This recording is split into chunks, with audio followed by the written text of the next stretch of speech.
Hey everybody, Michael Snyder here, Hawaii Weather Watch. Today is August 12th, and right now we're looking at the past few days, the infrared satellite imagery. You can see Hurricane Dora passing to the south of the Hawaiian Islands here. It created a very powerful pressure gradient across the Hawaiian Islands, allowed that fire to spread across West Maui, just devastating fire. It continues to push onto the west of the dateline there. It is now classified as a typhoon once it moves to the west of that. Anything across the central Pacific or the eastern Pacific is classified as a hurricane. It's just a difference in a name. That's all that it means. Now, in the extended forecast here, you're going to see a tropical system moving south of the Hawaiian Islands again. It is going to kick up the winds, but the pressure gradient is not going to be as strong. However, you still need to be on guard for fire weather and fire hazards. We'll take a look at those details here in a moment. This is the mid-level water vapor loop, and you can see all that dry air that moved across the Hawaiian Islands there associated with the passing of Dora. And yeah, we're not moistening up the air mass that much here. So you're going to still have some elevated fire danger here. And then we're going to have this tropical system developing out here across the intertropical convergence zone. It's going to move south again and increasing gradient once more. And then we're going to get another tropical system that's going to move closer to the Hawaiian Islands. At least some of its remnant moisture is going to anyway, and potentially bring some even heavier precipitation there. So that could bring in its own problems with it here as we look through the extended.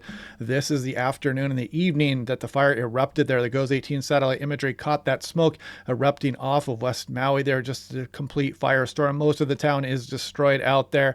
And yeah, you can see that smoke that it kicked out moving across Lanai Island there as well. Now here we're looking at just where the fire was here. If you're wondering where Lahaina is, it's on West Maui there. You can see the terrain features on this map. There's other fires going on here across Maui as well. And if you've been out to Maui before, you know that it's pretty dry here on the leeward sides. You know, if you go to Big Beach out here, you see cactus and stuff. So yeah, it's a big difference between the windward side and the leeward side, the amount of precipitation they get and just how dry things are. And a lot of the areas on Hawaii have burned in the past as well. And then when you have human structures, it's just more to burn. You've got cars, you've got shops, and you've got towns, and you've got hotels and houses and all kinds of stuff out there, and people plant trees. So it just makes more things to burn when one of these big wildfires does erupt. And hopefully it was a wildfire and not some arson causing this nightmare out here across West Maui. This is looking at the Beaufort scale here. So I want to talk about the wind speeds that were associated with this because, I mean, you're talking about gusts over 70 miles per hour. I mean, you're almost at hurricane force at that point.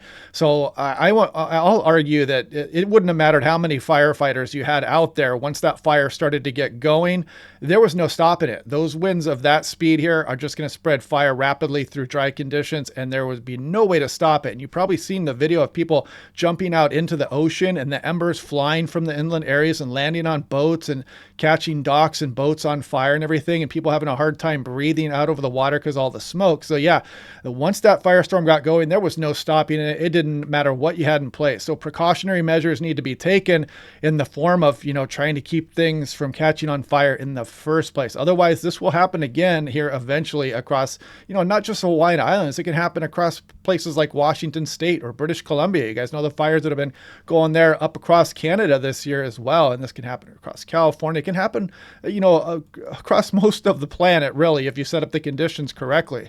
Now, this is looking at Hawaii, the drought monitor. You can see the severe drought and the moderate drought were in place here across portions of Maui. So it was pretty dry and there were drought conditions ongoing there. And then you add a spark to that with some strong winds and just pure disaster. This is looking, if you can see down here at the bottom, I'll zoom in a little bit. You can see drought persists across Maui, and there's possible for more drought development likely across Maui, Molokai, and Oahu there in Hawaii, across the north portions of the island there as well. This is looking at, so we're going to back up a little bit here, and you can see Dora kicking off to the west. And you can see the relatively dry air hanging around. And there goes our next tropical system there. And then there's one on its heels as well, a little bit further north. It could actually bring some increased moisture and rainfall, and maybe even some flooding concerns across the islands. But this is the next one here. This is going to pass to the south of Hawaiian Islands and kick up some of the winds again. And things are still relatively dry. Granted, the winds are not going to be nearly as strong with this system as they were with Dora that passed to the south. And also, if we watch, you can see Dora off here. Let's track this. You can see it moving up towards the mid-latitudes here. You get caught in the westerlies. Finally move north here. Help develop this deep cyclone out here across the Aleutian Islands, and eventually its energy gets transported all the way across the poles. And that's kind of the pattern of the planet here. It brings the tropical the warmth from the tropics all the way up, the heat transfer all the way towards the poles there. And you can kind of see that in Dora as it moved west and get caught up in the westerlies and eventually get deposited across the polar regions. And then you can see some activity continue on here with that one passing south and then that one approaching the Hawaiian Islands off from the west here. Then possible further tropical development here off through the extended forecast here, but that's way out in Fantasyland at this point. We'll worry about that later. This is looking at the next system rolling south of the Hawaiian Islands. We're about 925 millibars here. It's about 2,500 feet off the surface, but you can see the uptick in the winds again across the Hawaiian Islands with things relatively dry, not a lot of moisture between the time Dora went to the south and this next system coming in here. We'll look at some of the models on that here in a moment. Then you see the next system on its heels as well. This is kind of way out there right now, so it's still fantasy. This is the GFS ensemble.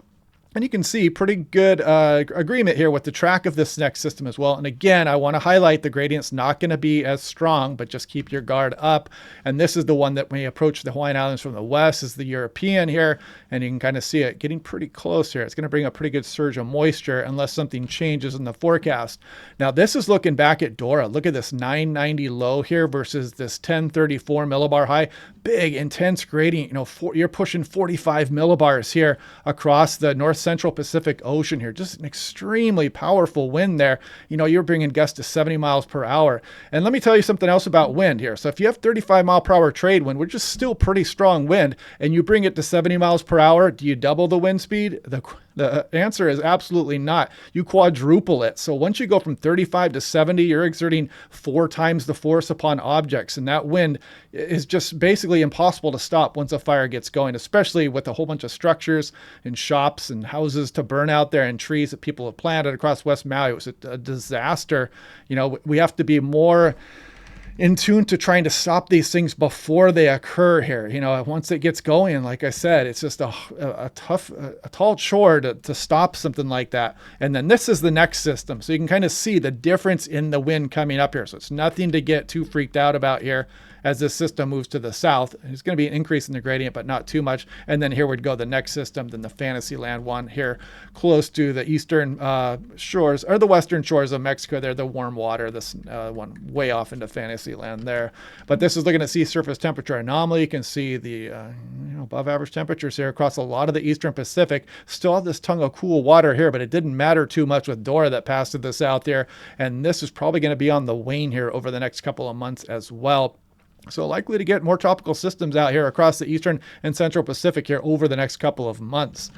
And if you want to give also, by the way, I've been talking to a few people here, and I think the best recommendation came from the Maui United Way. If you guys want to give and help out there, you know, send a few bucks and try to give what you can here to help the recovery out there across West Maui. Probably Maui United Way is one of the better ways to do it. I'm sure there's some other good ones out there as well. But yeah, anyway, hopefully you guys found this helpful out there.